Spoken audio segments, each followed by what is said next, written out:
ಆತ್ಮೀಯ ಮಕ್ಕಳ ಸಾಹಿತ್ಯ ಪ್ರೇಮಿಗಳಿಗೆ ನಮಸ್ಕಾರಗಳು. ನಾನು ನಿಮ್ಮ ಶಂಕರದೇವರು ಹಿರೇಮಠ.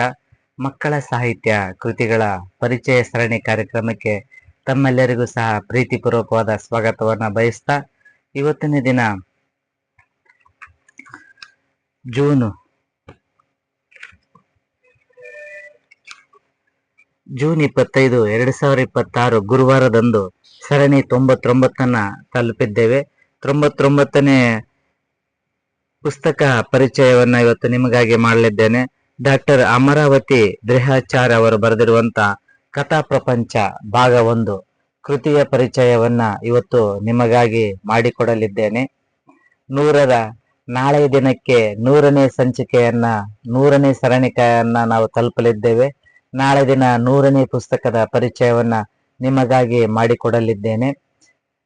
100ರ ಹೊಸ್ತಿಲಿಗೆ ಬಂದು ತಲುಪಲು ಪ್ರೋತ್ಸಾಹ ನೀಡಿದ ನಿಮ್ಮೆಲ್ಲರಿಗೂ ಸಹ ಪ್ರೀತಿಪೂರ್ವಕವಾದ ಧನ್ಯವಾದಗಳನ್ನ ಅರ್ಪಿಸ್ತಾ, ಇವತ್ತು 99ನೇ ಸಾಹಿತ್ಯ ಕೃತಿ ಕಥಾ ಪ್ರಪಂಚ ಡಾಕ್ಟರ್ ಅಮರಾವತಿ ದ್ರೇಹಾಚಾರ್ ಅವರು ಬರೆದಿರುವಂತಹ ಕಥೆಗಳ ಒಂದು ಸಂಕಲನ.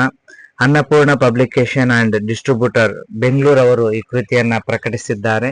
2023ರಲ್ಲಿ ಪ್ರಕಟವಾಗಿರುವಂತಹ ಈ ಕೃತಿ 100 ಪುಟಗಳನ್ನು ಒಳಗೊಂಡಿದ್ದು ₹200 ಬೆಲೆಯನ್ನ ನಿಗದಿಪಡಿಸಲಾಗಿದೆ. ಮುಖಪುಟ ವಿನ್ಯಾಸವನ್ನ ಸುರೇಶ್ BK ಅವರು ಮಾಡಿದ್ದಾರೆ. ಕಥಾ ಪ್ರಪಂಚದ ಕಥೆಗಳನ್ನ ಡಾಕ್ಟರ್ ಅಮರಾವತಿ ದ್ರೇಹಾಚಾರ್ ಅವರು ಬರೆದಿದ್ದು 18 ಕಥೆಗಳನ್ನ ಈ ಕಥಾ ಸಂಕಲನ ಒಳಗೊಂಡಿದೆ. ಸುಂದರವಾದ ಮುಖಪುಟ ವಿನ್ಯಾಸವನ್ನ ಒಳಗೊಂಡಂತೆ ಸುಂದರವಾದ 18 ಕಥೆಗಳನ್ನ ಈ ಸಂಕಲನ ಒಳಗೊಂಡಿದೆ. ಅದರಲ್ಲಿರುವಂತಹ ಆಯ್ದ ಕಥೆಗಳನ್ನ ನಾವು ನೋಡೋಣ.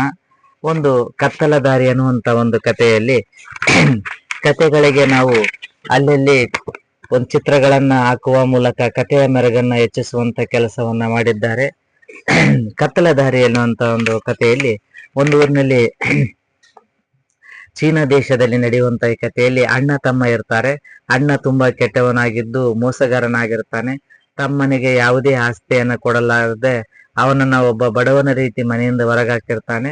ತಮ್ಮ ಉಪಜೀವನಕ್ಕಾಗಿ ಕಮ್ಮಾರಿಕೆ, ಬಡಿಗಿ, ವ್ಯವಸಾಯ, ಕೂಲಿ ಕೆಲಸಗಳನ್ನ ಮಾಡ್ತಾ ತನ್ನ ಊಟವನ್ನ ತಾನು ಸಂಪಾದನೆ ಮಾಡುವಂತ ಕೆಲಸ ಮಾಡ್ತಿರ್ತಾನೆ. ಒಂದು ದಿನ ಇನ್ನೊಂದು ಊರಿಗೆ ಸಕ್ಕರೆ ಪಾಕವನ್ನ ಕೊಡುವಂತ ಕೆಲಸ ಅವನಿಗೆ ಬರುತ್ತೆ. ಸರದಿ ಬಂದಾಗ ಅವನು ಸಕ್ಕರೆ ಪಾಕವನ್ನು ಕೊಡಲು ಹೋಗುವಂತ ಸಂದರ್ಭದಲ್ಲಿ ಹಿಂದಿನ ದಿನ ಮಳೆ ಬಂದ ಕಾರಣದಿಂದ ಆ ಪರ್ವತದ ದಾರಿಯಲ್ಲಿ ಹೋಗುವಂತ ಸಂದರ್ಭದಲ್ಲಿ ಕಾಲು ಜಾರಿ ಬಿದ್ದು ಬಿಡ್ತಾನೆ. ಬಿದ್ದಂತ ಸಂದರ್ಭದಲ್ಲಿ ಇಡೀ ಇರುವಂತ ಸಕ್ಕರೆ ಪಾಕ ಅವನ ಮೈ ಮೇಲೆ ಬಿದ್ದು ಅದು ಸಕ್ಕರೆಯ ಪಾಕ ಅವನ ಮೈ ಮೇಲೆ ಬಿದ್ದು ಬಿಡುತ್ತೆ. ಸ್ವಲ್ಪ ಹೊತ್ತಿನ ನಂತರ ಅಲ್ಲಿಗೆ ದೆವ್ವಗಳು ಬರ್ತವೆ. ದೆವ್ವಗಳು ಇವನು ಸಕ್ಕರೆ ಗೊಂಬೆ ಅನ್ಕೊಂಡು ಇಲ್ಲಿ ಸಕ್ಕರೆ ಗೊಂಬೆ ಬಿದ್ದದ, ಇದನ್ನ ಒಯ್ಯೋಣ ಅಂತೇಳಿ ಸಕ್ಕರೆ ಗೊಂಬೆ ಅನ್ಕೊಂಡು ಇವನನ್ನ ಒಯ್ದು ಗುಹೆ ಹತ್ರ ನಿಂತಿರ್ತಾರೆ. ಇಟ್ಟಿರೋ ಸಂದರ್ಭದಲ್ಲಿ ಅವರಿಗೆ ಒಂದಲ್ಲಿ ಜಾಗಟೆ ಸಿಗುತ್ತೆ. ಜಾಗಟೆ ತಂದು ಬಾರಿಸಿದಾಗ ಅವರಿಗೆ ಬೇಕಾದಂತ ಹಣ್ಣುಗಳು, ಹಂಪಲುಗಳು ತಕ್ಷಣ ಬರುತ್ತೆ. ಅವುಗಳನ್ನ ತಿಂದು ಈ ಸಕ್ಕರೆ ಆರತಿಯನ್ನ ಸ್ವಲ್ಪ ತಿನ್ನೋಣ ಅಂತ ಹೇಳಿದ್ರ ಮೇಲೆ ಅದ್ರ ಮೇಲೆ ಅವನ ಮೈ ಮೇಲೆ ಬಿದ್ದಿರೋ ಸಕ್ಕರೆ ಪಾಕವನ್ನ ಸ್ವಲ್ಪ ಮುರ್ಕೊಂಡು ತಿಂತಾರೆ. ಅವು ತಿಂದು ಸಂತೃಪ್ತಾಗಿ ಡ್ಯಾನ್ಸ್ ಅನ್ನು ಮಾಡೋಕೆ ಗುಹೆ ಒಳಗೆ ಹೋದಾಗ ಇವನು ಜಾಗಟೆಯನ್ನ ತೆಗೆದುಕೊಂಡು ಓಡಿ ಹೋಗ್ಬಿಡ್ತಾನೆ ಗ್ರಾಮಕ್ಕೆ. ಬಂದ ನಂತರ ಆ ಜಾಗಟೆಯಿಂದ ಅವನು ತನಗೇನು ಬೇಕು, ಎಷ್ಟು ಸಂಪತ್ತು ಬೇಕು ಅಷ್ಟು ಸಂಪತ್ತನ್ನ ಮಾತ್ರ ತೆಗೆದುಕೊಂಡು ಕೂಲಿ ಕೆಲಸಕ್ಕೆ ಬೇಕಾಗಿರೋ ಸಲಕರಣೆಗಳನ್ನ ಅದರಿಂದ ತೆಗೆದುಕೊಂಡು ವ್ಯವಸಾಯನ ಮಾಡ್ತಾ ಇರ್ತಾನೆ. ಈ ವಿಷಯ ತಿಳಿದಂತ ಅಣ್ಣ ತಾನು ಸಹ ಬೇಗನೆ ಶ್ರೀಮಂತ ಆಗ್ಬೇಕನ್ನುವಂತ ಆತುರದಲ್ಲಿ ಧಾವಂತದಲ್ಲಿ ಅವನು ಸಹ ಒಂದು ಸಕ್ಕರೆ ಪಾಕವನ್ನು ಒಯ್ದು ಮೈ ಮೇಲೆ ಸುರಿದುಕೊಂಡು ಆ ದೆವ್ವಗಳಿದ್ದಂತ ಜಲಪಾತದ ಕಣಿವೆ ಕಡೆ, ಪರ್ವತ ಕಡೆ ಹೋಗ್ತಾನೆ. ಅವನು ತಾನಾಗೆ ಬಿದ್ದು ಸುರುಳಿ ಸುತ್ತಕೊಂಡು ಹೋಗ್ತಾನೆ. ಆಗ ಮರಳಿ ದೆವ್ವಗಳು ಬರ್ತವೆ. ಓಸಲ ಓಡೋಗಿರೋಂತ ಕಳೆದೋಗಿರುವಂತ ಸಕ್ಕರೆ ಆರ್ತಿದು ಅಂತೇಳಿ ಈ ಸಲ ತೆಗೆದುಕೊಂಡು ಹೋಗಿ ಇವನ್ನ ಓಸಲ ಹಾಕಿದಂಗ ನಾವು ಇದ್ರೊಳಗೆ ಹಾಕೋದ್ ಬೇಡ, ಒಂದು ಹಂಡೆದಾಗ ಹಾಕ್ಬಿಡಮಂತ ಹಂಡೆದಾಗ ಹಾಕಿ ಬಿಸಿನೀರನ್ನ ಕಾಯ್ಸಕ್ ಪ್ರಾರಂಭಿಸ್ತಾರೆ. ಅವನು ಅಲ್ಲಿಂದ ತಪ್ಸ್ಕೊಂಡು ಹೋಗ್ಬೇಕಂತ ಓಡುವಂತ ಸಂದರ್ಭದಲ್ಲಿ ಅವನಿಗೆ ಮೂಗನ ಉದ್ದಕ್ಕೆ ಎಳೆದ ಉದ್ದನ ಮೂಗು, ಉದ್ದಕ್ಕೆ ಎಳೆದ ಕಿವಿಯನ್ನು ಅಗಲಾದಂತ ಕಿವಿ ಮಾಡಿಬಿಡ್ತವೆ. ಅವುಗಳಿಂದ ಆಗ ಈಗ ತಪ್ಪಿಸ್ಕೊಂಡು ಊರಿಗೆ ಹೋಗ್ತಾನೆ. ಊರಿಗೆ ಹೋದಂತ ಸಂದರ್ಭದಲ್ಲಿ ಅವನ ಹೆಂಡತಿ ನೋಡಿದಾಗ ತಲೆ ತಿರುಗಿ ಬಿದ್ದು ಬಿಡ್ತಾಳೆ. ನಂತರ ಎದ್ದ ನಂತರ ಗಂಡ ಹೇಳ್ತಾನೆ ನಡೆದ ಸಂಗತಿ. ಆಗ ಅವಳು ತಮ್ಮನ ಹತ್ರ ಹೋಗಿ ನಿಮ್ಮ ಅಣ್ಣನ ಮೊದಲಿನ ರೀತಿ ಮಾಡು ಅಂತ ಕೇಳ್ತಾಳೆ. ಅವಾಗ ತಮ್ಮ ಜಾಗಟೆನ ತಂದು ನಿಧಾನಕ್ಕೆ ಬಾರ್ಸಕ್ ಪ್ರಾರಂಭಿಸ್ತಾನೆ. ಪ್ರಾರಂಭಿಸಕ್ ಮೊದಲು ಅವನು ಮತ್ತೆ ದೆವ್ವತ್ತಲೆ ಹೊತ್ತು ಪರಿಹಾರಕ್ಕಾಗಿ ಹೋಗಿರ್ತಾನೆ. ಅವಾಗ ಕೇಳ್ತವೆ, ಪಾಪ ನಮ್ಮ ಸಕ್ಕರೆ ಮನುಷ್ಯ ಹೆಂಗಿರ್ತಾನೆ ಏನೋ ಅಂದಾಗ ಇಲ್ಲ ನಮ್ಮ ಜಾಗಟೆಯನ್ನ ಬಾರಿಸಿದಾಗ ನಿಧಾನಕ್ಕೆ ಬಾರಿಸಿದಂತೆ ನಿಧಾನ ಅದು ಮೊದಲ ಸ್ಥಿತಿಗೆ ಬರುತ್ತೆ ಅನ್ನುವಂಥದ್ದು ಹೇಳ್ತಾರೆ. ಅವಾಗ ವಿಷಯ ತಿಳಿದುಕೊಂಡಂತ ತಮ್ಮ ಓಡಿ ಬಂದು ಜಾಗಟೆಯನ್ನು ತೆಗೆದುಕೊಂಡು ಅಣ್ಣನ ಮುಂದೆ ಬಾರಿಸಕ್ ಪ್ರಾರಂಭಿಸ್ತಾನೆ. ನಿಧಾನ ಬಾರಿಸಿದಾಗ ಆ ಮೂಗು ನಿಧಾನಕ್ಕ ದೊಡ್ಡದಾದ ಮೂಗು ನಿಧಾನಕ್ಕೆ ಚಿಕ್ಕದಾಗುತ್ತಾ ಹೋಗ್ತಾ ಇರುತ್ತೆ. ಆದರೆ ಅಷ್ಟರಲ್ಲಿ ಅಣ್ಣನ ಹೆಂಡತಿ ಅವಸರಕ್ಕೆ ಬಿದ್ದು ಬೇಗ ಬೇಗ ಬಾರಿಸಿದ್ರೆ ಬೇಗ ಬೇಗ ಮೂಗು ಸಣ್ಣದಾಗುತ್ತೆ ಅನ್ನುವಂತ ಕಾರಣಕ್ಕೆ ಜಾಗಟೆಯನ್ನ ತೆಗೆದುಕೊಂಡು ಬೇಗ ಬೇಗ ಬಾರಿಸಿ ಬಿಡ್ತಾಳೆ. ಜಾಗಟೆ ಮುರಿದು ಹೋಗ್ಬಿಡುತ್ತೆ. ಕೊನೆಗೆ ಅವನ ಮೂಗೇ ಮಾಯ ಆಗಿಬಿಟ್ಟು ಬಿಡುತ್ತೆ. ಮೂಗು ಮಾಯವಾಗಿ ಕುರೂಪಿ ಆಗಿಬಿಡ್ತಾನೆ. ಹಾಗಾಗಿ ಯಾವುದೇ ಸಂದರ್ಭದಲ್ಲಿ ಸಹ ನಾವು ಅವಸರನ ಪಡಬಾರ್ದು ಅನ್ನುವಂತ ಸಾರಾಂಶವನ್ನ ಈ ಕತೆ ಹೊಂದಿದೆ. ಇನ್ನು ಬಡಬಡಿಕೆ ಅನ್ನುವಂತ ಒಂದು ಕಥೆಯಲ್ಲಿ ಒಂದೂರಲ್ಲಿ ಧರ್ಮಶೀಲನೆಂಬಂತ ಉತ್ತಮವಾದ ವ್ಯಕ್ತಿ ಇರ್ತಾನೆ. ದಾನ ಧರ್ಮವನ್ನ ಮಾಡ್ತಿರ್ತಾನೆ. ಆದ್ರೆ ಬಡವರು ಕಷ್ಟ ಅಂತ ಹೇಳ್ಕೊಂಡ್ ಬಂದಾಗ ಅವ್ರಿಗೆ ಸಹಾಯ ಮಾಡುವಂತ ಗುಣ ಅವನಿಗಿರಲ್ಲ. ಆದ್ರೆ ತನಗೆ ತಿಳಿದಾಗ ದಾನ ಧರ್ಮ ಮಾಡುವಂತ ಸತ್ಕಾರ್ಯವನ್ನ ಮಾಡ್ತಿರ್ತಾನೆ. ಆದ್ರೆ ಇವನಿಗೆ ಧರ್ಮಶೀಲನೆಗೆ ಒಂದು ಏನು ಇರುತ್ತೆ ದುರಭ್ಯಾಸ ಅಂದ್ರೆ ಬಹಳ ಸಮಯದವರೆಗೆ ಮಲಗಿ ಬಿಡ್ತಿರ್ತಾನೆ. ನಿದ್ದೆ ಅಂದ್ರೆ ಅವನಿಗೆ ತುಂಬಾ ಇಷ್ಟ. ಇಂಥ ಧರ್ಮಶೀಲ ಒಂದು ದಿನ ಸಾವನ್ನಪ್ತಾನೆ. ಸಾವನ್ನಪ್ಪಿದಾಗ ಸ್ವರ್ಗದ ಬಾಗಿಲಿಗೆ ಹತ್ತಿರ ಹೋಗ್ತಾನೆ. ಇವನು ಹೋಗಷ್ಟಿಗೆ ಸ್ವರ್ಗದ ಬಾಗಿಲು ಮುಚ್ಚಿಬಿಟ್ಟಿರುತ್ತೆ. ಅವಾಗ ಅವನಿಗೆ ಆಶೀರ್ವಾಣಿ ಹೇಳುತ್ತೆ, ಇನ್ನು ಕೆಲವು ಸಮಯದ ನಂತರ ಕೆಲವೇ ಕ್ಷಣಗಳವರೆಗೆ ಮಾತ್ರ ಬಾಗಿಲು ತೆಗುತ್ತೆ. ಹಾಗಾಗಿ ನೀ ಮಲಗದೆ ನಿದ್ದೆ ಮಾಡದೆ ಎಚ್ಚರವಾಗಿರುವಂತ. ಅವನ್ ಬಹಳ ಹೊತ್ತು ಸಮಯ ಕುಂತಿರ್ತಾನೆ, ಬಾಗಿಲು ತೆಗೆಯೋದಿಲ್ಲ. ಅವನೇನ್ ಮಾಡ್ಬಿಡ್ತಾನೆ, ಮಲಗಿ ಬಿಡ್ತಾನ. ಮಲಗಿದಂತ ಸಂದರ್ಭದಲ್ಲಿ ಸ್ವರ್ಗದ ಬಾಗಿಲು ತೆಗಿತೈತೆ. ಆದ್ರೆ ಅವನು ಆ ಸಮಯದಲ್ಲಿ ನಿದ್ದೆಯಲ್ಲಿರೋದ್ರಿಂದ ಮತ್ತೆ ಸ್ವರ್ಗದ ಬಾಗಿಲು ಪುನಃ ಮುಚ್ಚಿಬಿಡುತ್ತೆ. ಅವನು ಸ್ವರ್ಗದ ಬಾಗಿಲಿಂದ ಹೊರಗಡೆ ಉಳಿದು ಬಿಡ್ತಾನೆ. ಹಾಗಾಗಿ ಅವನು ನಿದ್ದೆಯ ಕಾರಣದಿಂದಾಗಿ ಅವನು ಹೊರಗಡೆ ಉಳಿಯುವಂತೆ ಆಗುತ್ತೆ. ಇನ್ನ ಒಂದು ಪಾಲನೆ ಅನ್ನುವಂತ ಒಂದು ಕಥೆಯಲ್ಲಿ ಒಬ್ಬ ಗಂಗಾ ಪ್ರಾಂತದಲ್ಲಿ ದೇವಲ ಎಂಬ ಅನ್ನುವಂತ ಗೃಹಸ್ಥ ಇರ್ತಾನೆ.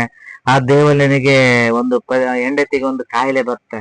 ಆ ಕಾಯಿಲೆ ಎಷ್ಟು ತೋರಿಸಿದ್ರು ಕಡಿಮೆ ಆಗೋದಿಲ್ಲ. ಕೊನೆಗೆ ಆಕಿ ಹೆಂಡತಿ ಗೊತ್ತಾಗುತ್ತಾ ಇನ್ನು ನಾನು ಸಾಯುವಂತ ಸಂದರ್ಭ ಬಂದತ್ತೆ ಅಂತೇಳಿ ಗಂಡನಿಗೆ ಕರೆದು ಹೇಳ್ತಾಳ, ನೋಡ್ರಿ ಒಬ್ಬ ತಾಯಿ ತನ್ನ ಮಗುವಿನ ನೋಡಿಕೊಂಡಂತೆ ಇನ್ನೊಬ್ಬರು ನೋಡಕ್ ಆಗೋದಿಲ್ಲ. ಹಾಗಾಗಿ ನೀವು ಇನ್ನೊಂದು ಮದುವೆ ಆಗ್ಬಾಡ್ರಿ.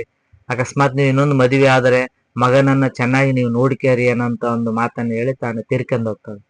ಸ್ವಲ್ಪ ದಿನಗಳ ನಂತರ ಇವನು ಮದುವೆಯನ್ನ ರೋಹಿಣಿ ಅನ್ನುವಂತಕ್ಕೇನು ಮದುವೆ ಆಗ್ತಾನೆ ದೇವಲ. ಅವನಿಗೆ ಆನಂದನನ್ನ ರೋಹಿಣಿ ಆನಂದನನ್ನ ಮೊದಲೇ ಹೆಂಡತಿ ಮಗನಾದ್ರೂ ಸಹ ಅವನ ತುಂಬಾ ಪ್ರೀತಿಯಿಂದ ಕಾಳಜಿಯಿಂದ ನೋಡ್ಕೊಂತಿರ್ತಾಳೆ. ಅವನಿಗೆ ಮತ್ತೆ ಒಂದು ಮಗ ಒಬ್ಬ ಮಗಳು ಹುಟ್ಟುತ್ತಾರೆ. 3 ಜನನು ಹುಟ್ಟಿದವರು ತುಂಬಾ ಖುಷಿ ಖುಷಿಯಿಂದ ಜೀವಿಸ್ತಿರ್ತಾರೆ. ಇಂಥ ಸಂದರ್ಭದಲ್ಲಿ ಒಂದು ಇವನ ಸಾಕಿರುವಂತ ಪ್ರೀತಿಯ ಆಕಳಿಗೆ ರೋಗ ಬರುತ್ತೆ. ರೋಗ ಬಂದಾಗ ಎಷ್ಟೇ ಚಿಕಿತ್ಸೆ ಕೊಡಿಸಿ ಔಷಧಿ ಕೊಡಿಸಿದ್ರು ಸಹ ಆಕಳು ಗುಣಮುಖ ಆಗೋದಿಲ್ಲ. ಅಂತ ಸಂದರ್ಭದಲ್ಲಿ ಅವನಿಗೆ ಏನಾದ್ರೂ ದೆವ್ವ ಹಿಡಿದಿರ್ಬೇಕು ಅಂತೇಳಿ ಮಾಂತ್ರಿಕನ ತಲೆ ಹೋಗ್ತಾನ. ಮಾಂತ್ರಿಕ ಹೇಳಿದಾಗ ಇದಕ್ಕೊಂದು ನರಬಲಿ ಕೊಟ್ಟಾಗ ಮಾತ್ರ ಅದು ಸರಿ ಆಗುತ್ತೆ ಅನ್ನೋ ಅಂತ ಹೇಳ್ತಾನ. ನರಬಲಿಯನ್ನ ನಾವ್ ಹೆಂಗ್ ಕೊಡ್ಲಿ ಅಂತಂದಾಗ, ಕೊಲ್ಲದ ಹುಟ್ಟಿದ ಮಕ್ಕಳನ್ನ ಕೊಲ್ಲದ ಅಂತಂದಾಗ, ನೀನ್ ಕೊಲ್ಲೋದೇನು ಬೇಡ, ನೀನ್ ಯಾರನ್ನ ನೋಡ್ತೀಯ ಅವರು 3 ಸಲ ಕೆಮ್ತಾರ. ನೀನ್ 2 ಸಲ ಕೆಮ್ಮಿದಾಗ ಅವರಿಗೆ ಆಶೀರ್ವಾದ ಅಂತ ಚಿರಂಜೀವಿ ಅಂತ ಅಂದ್ಬಿಟ್ರೆ ಅವನು ಬದುಕೊಂಡ್ಬಿಡ್ತಾನ. ಮತ್ತೆ ಇನ್ನೊಬ್ಬರು ನೋಡು, ನೀನು 3 ಸಲನೂ ಕೆಮ್ಮಿದಾಗ ನೀನು ಚಿರಂಜೀವಿ ಅನ್ಲಿಲ್ಲ ಅಂದ್ರೆ ಆ ಮಗು ಸತ್ತೋಗ್ಬಿಡುತ್ತ. ಆ ಮಗುವಿನ ಪಾಲು ನಿನ್ನ ಹಸು ಮೊದಲಿನಂತಾಗುತ್ತೆ ಅಂತ ಒಂದು ಮಾಂತ್ರಿಕ ಹೇಳ್ತಾನೆ. ಸರಿ, ನಾನು 3 ಮಕ್ಕಳನ್ನ ಯಾರನ್ನ ಕೊಲ್ಲಬೇಕು ಅನ್ನೋಂತ ಒಂದು ಗೊಂದಲಕ್ಕೆ ಬಿಡ್ತಾನೆ. ಅವಾಗ ರೋಹಿಣಿ ನನಗೆ ಒಳ್ಳೆ ಹೆಂಡತಿ ಅದಾಳ, ಆಮೇಲೆ ಚೆನ್ನಾಗಿ ಮನೆ ನಡ್ಸ್ಕೊಂಡು ಹೊಂಟಾಳ, ನನ್ನ 2 ಮಕ್ಕಳು ಆಕೆ ಮಕ್ಕಳನ್ನ ಕೊಲ್ಲೋದು ಬೇಡ, ಮೊದಲ ಹೆಂಡತಿ ಮಗ ಆನಂದನ ಕೊಲ್ಲಿ ಬಿಡೋಣ ಅಂತೇಳಿ ಅವನು ಯೋಚನೆ ಮಾಡ್ತಾನೆ. ಸ್ವಲ್ಪ ಸಮಯದ ನಂತರ ಬೇಡ ನನ್ನ ಹೆಂಡತಿ ಸಾಯ್ಬೇಕಾದ್ರೆ ಹೇಳ ಚೆನ್ನಾಗಿ ನೋಡಿಕರಿ ಮಗನ ಅಂತೇಳಿ ನಾನಾಗಿ ಆ ಮಗನ ಕೊಲ್ಲೋದು ಬೇಡ ಅಂತ ಅನ್ಕೊಂಡ್ ಬರ್ತಾನೆ. ಆದ್ರೆ ಮನೆಗೆ ಬಂದಾಗ ಹಸುವನ್ನ ನೋಡಿದ ಗುಟ್ಲೆ ಅವನ ಮನಸ್ಸು ಮತ್ತೆ ಚಂಚಲ ಸ್ಥಿತಿಗೆ ಬರುತ್ತಾ, ಇಲ್ಲ ಆನಂದನ ಕೊಲ್ಲಿ ಹಸುನ್ ಬದುಕ್ಸಿನಾನ ಅಂತ ಅನ್ಕಂತಾನ. ಆನಂದನ ಒಂದ್ಸಲ ದಿಟ್ಟಿಸ್ ನೋಡ್ತಾನ, ಒಂದ್ಸಲ ಕೆಮ್ತಾನ. ಅವನ್ ಬಾಯಾಗ ಚಿರಂಜೀವಿ ಅನ್ಬೇಕನ್ನಂತ ಮಾತು ಬರುತ್ತಾ, ಯಾಕಂದ್ರೆ ಅವನು ಮುದ್ದಿನ ಪ್ರೀತಿಯ ಮಗ ಇರ್ತಾನೆ. ಆದ್ರೂ ಸಹ ಅವನು ಅನ್ನೋದಿಲ್ಲ. ಮತ್ತೆ 2ನೇ ಸಲ ಕೆಮ್ತಾನೆ, ಅನ್ನೋದಿಲ್ಲ. ಇನ್ನು ಅವನು 3ನೇ ಸಲ ದಿಟ್ಟಿಸ್ ನೋಡ್ತಿರ್ಬೇಕಾರೆ ಇನ್ನೊಂದ್ಸಲ ಕೆಮ್ಬೇಕನ್ನಷ್ಟಿಗೆ ತಾಯಿ ಬಂದು, ಚಿರಂಜೀವಿ ಹಾಗೂ ಮಗು, ನೀನು ಕೆಮ್ಮಿದಾಗ ನೀನು ನೀರ್ ಕುಡಿಬೇಕಪ್ಪ ಅಂತೇಳಿ ತಾಯಿ ಬಂದು ಹೇಳ್ತಾಳ. ಆ ತಾಯಿ ಆ ರೀತಿ ಹೇಳೋದ್ರಿಂದಾಗಿ ಆ ಮಗು ಸಾಯೋದ್ರಿಂದ ತಪ್ಪಿಸ್ಕೊಳ್ಳುತ್ತೆ. ಅಂದ್ರೆ ಮಲತಾಯಿ ಆದ್ರೂ ಸಹ ಅವಳು ತಾಯಿಯ ಪ್ರೀತಿಯನ್ನ ಮಗುವಿಗೆ ಕೊಡ್ತಿದ್ಲು. ಹಾಗಾಗಿ ತಾಯಿಯ ಪ್ರೀತಿಯ ಕಾರಣದಿಂದ ಆನಂದ ಮಗು ಉಳಿತೈತೆ. ಇನ್ನು ದೃಢತೆ ಅನ್ನುವಂತ ಒಂದು ಕಥೆಯಲ್ಲಿ ಅನೇಕ ವರ್ಷಗಳ ಹಿಂದೆ ಶಾಂತಗುಪ್ತ ಅನ್ನುವಂತ ರಾಜ ಇರ್ತಾನೆ. ಅವನು ಏನು ಆಚರಣೆಗಳನ್ನ ಪಾಲಿಸ್ತಾ ಇರ್ತಾನೆ, ದೇವ್ರ ನಂಬಿಕೆ ಇರ್ತತೆ, ಋಷಿ ಮುನಿಗಳಂದ್ರೆ ತುಂಬಾ ಇಷ್ಟ ಇರ್ತದೆ. ಹಾಗಾಗಿ ಅವನು ರಾಜ್ಯದಲ್ಲಿ ಒಂದು ಕಾನೂನು ಜಾರಿ ಮಾಡಿಬಿಡ್ತಾನೆ. ಋಷಿ ಮುನಿಗಳನ್ನ ಎಲ್ಲರೂ ಗೌರವಿಸಬೇಕು, ಅವರು ಯಾವುದೇ ತೆರಿಗೆ ಹಣ ಕಟ್ಟುವಾಗಿಲ್ಲ, ಅವರಿಗೆ ಯಾವುದೇ ಒಂದು ಸುಂಕ ಇಲ್ಲ ಅಂತೇಳಿ ಜಾರಿ ಮಾಡ್ಬಿಡ್ತಾನೆ. ಅವಾಗ ಇಡೀ ರಾಜ್ಯದಲ್ಲಿ ಎಲ್ಲಾ ಜನರು ಸಹ ಋಷಿಯ ರೀತಿಯಾಗಿ ವೇಷ ತೊಟ್ಟುಕೊಂಡು ಯಾವುದೇ ದುಡ್ಡನ್ನು ಕೊಡದೆ ತೆರಿಗೆ ವಂಚನೆಯನ್ನು ಮಾಡಕ್ ಪ್ರಾರಂಭಿಸ್ಬಿಡ್ತಾರೆ.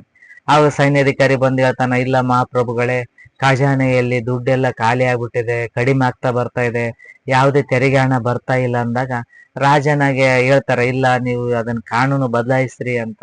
ಇಲ್ಲ, ನೀವು ಯಾರಾದ್ರೂ ಸುಂಕ ಕಟ್ಲಿಲ್ಲ ಅಂದ್ರೆ ನಿಮಗೆ ಒಂದು ಕಠಿಣ ಶಿಕ್ಷೆ ಕೊಡ್ತೀನಿ ಅಂತ ಡಂಗುರ ಸಾರ್ರಿ ಅಂತ ಹೇಳ್ತಾನೆ. ಅದಾದ 4 ದಿನಗಳ ನಂತರ ಮತ್ತೆ ವಿಚಾರಿಸಿದಾಗ, ಇಲ್ಲ ಮಹಾರಾಜರೇ, ಡಂಗುರ ಸಾರಿಸಿದ್ರಿಂದ ಯಾವುದೇ ಲಾಭ ಆಗಿಲ್ಲ, ಯಾವುದೇ ತೆರಿಗೆ ಹಣ ಜಮಾ ಆಗಿಲ್ಲ ಅಂತ ಹೇಳ್ತಾರೆ. ಅವನ್ ನಿಜಕ್ಕೂ ಆಶ್ಚರ್ಯ ಆಗತ್ತ. ಅಂದ್ರೆ ಜನ ಯಾಕೆ ತೆರಿಗೆ ಹಣ ಕಟ್ತಾ ಇಲ್ಲ, ಯಾಕೆ ಸಂಗ್ರಹ ಆಗ್ತಿಲ್ಲ ಅಂತೇಳಿ ರಾಜ ಮತ್ತು ಮಂತ್ರಿ ಮಾರುವೇಷದಲ್ಲಿ ಸಂಚರಿಸಕ್ ಹೋಗ್ತಾರೆ. ಒಬ್ಬ ನೇಕಾರನ ಮನೆಗೆ ಹೋದಾಗ ನೋಡ್ತಾರೆ. ಆ ನೇಕಾರ ಮನೆಗೆ ಬಂದಾಗ ಅವರೆಲ್ಲ ಚೆನ್ನಾಗಿ ಕುಂತು ಊಟ ಮಾಡ್ತಿರ್ತಾರೆ. ಅವನು ಕೇಳ್ತಾರೆ, ಅಲ್ಲ ನೀವು ಯಾಕೆ ತೆರಿಗೆಯನ್ನ ಕಟ್ತಾ ಇದ್ದೀರಿ ಅಂತ. ನಾವು ತೆರಿಗೆಯನ್ನ ಕಟ್ಟಲ್ಲ ಅವು ಅಂತ ಹೇಳ್ತಾರೆ. ಮತ್ತೆ ರಾಜ ನಿಮಗೆ ಶಿಕ್ಷೆ ಕೊಡಲ್ಲ ಅಂತ ಕೇಳ್ತಾನೆ. ಇಲ್ಲ, ನಾವು ನೋಡಲ್ಲಿ ಗೂಟಕ್ಕೆ ಹಾಕಿವಲ್ಲ, ಆ ಕಮಂಡಳ ದಂಡ ಅವೆಲ್ಲ ಅದಾವಲ್ಲ, ಮೀಸೆ ಬಟ್ಟೆ ಇಟ್ಟಿವಿ ನಾವು. ಸೈನಿಕರು ಬರ್ತಾರ ಅಂದ್ಗುಟ್ಲೆ ನಾವು ಅವನ್ನ ಅಕ್ಕೆಂದು ಧರಿಸಿ ಬಿಡ್ತೀವಿ. ನಾವು ಸೈನಿಕರು ನಮ್ಮನ್ನ ಋಷಿಗಳನ್ನ ಕಂದು ನಮಗೆ ಯಾವುದೇ ತೆರಿಗೆ ಹಣ ಸುಂಕನ ವಸೂಲಿ ಮಾಡೋದಿಲ್ಲ, ಅವರೇ ನಮಗೆ ಗೌರವ ಕೊಟ್ಟು ಹೋಗ್ಬಿಡ್ತಾರ ಅಂತ ಹೇಳ್ತಾನೆ. ಅದೇ ರೀತಿ ಊರಿನಲ್ಲಿ ಗ್ರಾಮದಲ್ಲಿ ಸಂಚರಿಸಿದಾಗ ಎಲ್ಲಾ ಜನರು ಇದೇ ರೀತಿ ಸುಲಭವಾದ ಮಾರ್ಗವನ್ನ ಕಂಡುಹಿಡಿದು ಬಿಟ್ಟಿರ್ತಾರೆ ತೆರಿಗೆ ಹಣ ಉಳಿಸೋದಕ್ಕೆ. ಅವಾಗ ಅವನಿಗೆ ರಾಜನಿಗೆ ತನ್ನ ತಪ್ಪಿನ ಅರಿವಾಗುತ್ತೆ. ಅವಾಗ ರಾಜಗುರುಗಳು ಪ್ರವಾಸಕ್ಕೆ ಹೋದರು ಮರಳಿ ಬರ್ತಾರೆ. ಅವಾಗ ರಾಜಗುರುಗಳಿಗೆ ತನ್ನ ಸಮಸ್ಯೆಯನ್ನು ಹೇಳಿದ ಸಂದರ್ಭದಲ್ಲಿ ರಾಜಗುರುಗಳು ಹೇಳ್ತಾರೆ, ನೋಡು ಮಹಾರಾಜ, ನಿನ್ನ ಆಚರಣೆಗಳು, ವ್ರತ ಆಚರಣೆಗಳು ಮತ್ತು ಧರ್ಮದಲ್ಲಿರುವಂತ ನಂಬಿಕೆ ನಿನಗೆ ಮಾತ್ರ ಸೀಮಿತ ಆಗಿರ್ಬೇಕು. ಆ ನಂಬಿಕೆಗಳನ್ನ ಪ್ರಜೆಗಳ ಮೇಲೆ ಹಾಕುವಂತ ಕೆಲಸ ಮಾಡಬಾರದು. ನೀನ್ ಈ ರೀತಿ ಹಾಕಿರೋದ್ರಿಂದಾಗಿ ಜನ ಆ ರೀತಿ ಆಗಿದ್ದಾರೆ. ನೀ ಮೊದಲು ಕಾನೂನನ್ನ ಬದಲಾಯಿಸು. ಮೊದಲಿನಂತೆ ಎಲ್ಲರೂ ಸಹ ದುಡಿಬೇಕು, ಹಾಗೂ ತೆರಿಗೆ ಹಣನ ಸಂಗ್ರಹಿಸ್ಬೇಕು. ಎಲ್ಲರೂ ಸಹ ದುಡಿಬೇಕು, ತೆರಿಗೆ ಹಣನ ಕಟ್ಟಬೇಕು ಅಂತ ಒಂದು ಕಾನೂನು ಮಾಡು ಅಂದಾಗ ರಾಜ ಮೊದಲಿನಂತೆ ಕಾನೂನು ಮಾಡ್ತಾನೆ.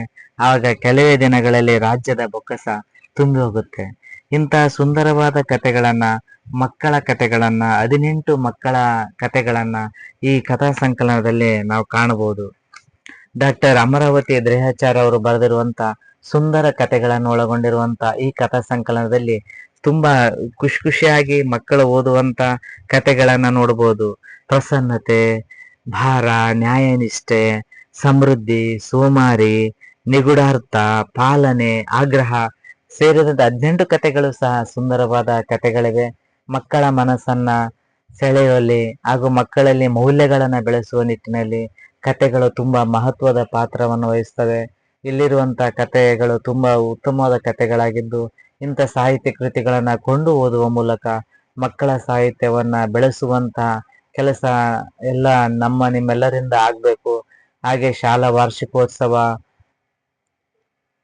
ಕ್ರೀಡಾಕೂಟ ಮುಂತಾದ ಸಂದರ್ಭಗಳಲ್ಲಿ ಇಂಥ ಸಾಹಿತ್ಯ ಕೃತಿಗಳನ್ನ ಉಡುಗೊರೆಯಾಗಿ ನೀಡುವ ಮೂಲಕ ಮಕ್ಕಳಲ್ಲಿ ಓದುವ ಅಭಿರುಚಿಯನ್ನ ಉಂಟು ಮಾಡುವ ಕೆಲಸ ಆಗ್ಬೇಕು ಅಂತ ಹೇಳ್ತಾ, ಇವತ್ತಿನ 99ನೇ ಸಾಹಿತ್ಯ ಕೃತಿಯ ಪರಿಚಯವನ್ನ ಮುಗಿಸ್ತಾ, ನಾಳೆ ದಿನ 100ನೇ ಸಾಹಿತ್ಯ ಕೃತಿಯ ಪರಿಚಯದೊಂದಿಗೆ ನಿಮ್ಮ ಮುಂದೆ ಹಾಜರಾಗ್ತೀನಿ. ಅಲ್ಲಿವರೆಗೂ ಧನ್ಯವಾದಗಳು.